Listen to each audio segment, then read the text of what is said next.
Prince Charles's ex-press secretary Dickie Arbiter insists the royal did adore Diana when they married and says his old boss will defy public opinion to be the UK's best king.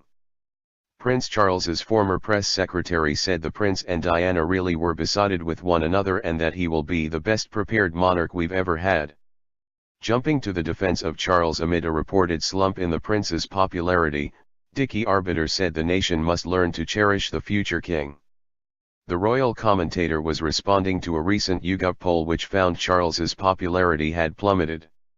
For years now, Prince Charles has been portrayed as the bad boy of the royal family, having an affair, portrayed as never really having loved Diana and singled out to blame for the disintegration of their marriage, Mr. Arbiter wrote in The Telegraph.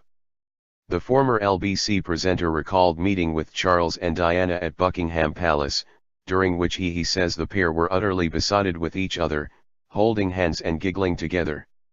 He also hailed an extremely good father, despite Diana being widely praised for Prince William and Harry's upbringing.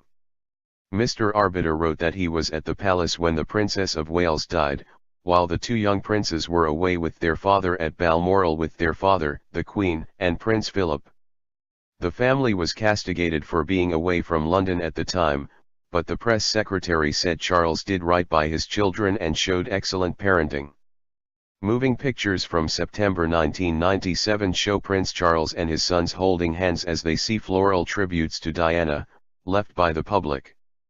And the young princes have long battled the illegal wildlife trade in Africa, as Charles did before them. Mr. Arbiter wrote that William and Harry's compassion and awareness of the world around them comes from their father. While Charles doesn't wear his heart on his sleeve, he was brought up to keep certain things private, his sense of humor is clear. During a recent trip to Canada, where the Prince and Camilla listened to a performance by Inuit throat singers, the pair giggle uncontrollably. The royal commentator said Charles has never shied away from the public eye, visiting victims of the Grenfell Tower tragedy and listening to them intently. The future king shook hands and even hugged the devastated families around him.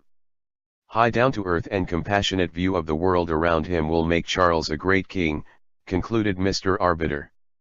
He added, Charles has been in training for 60-odd years, and the Queen has been grooming him for his very public role ever since he left the Navy in 1976.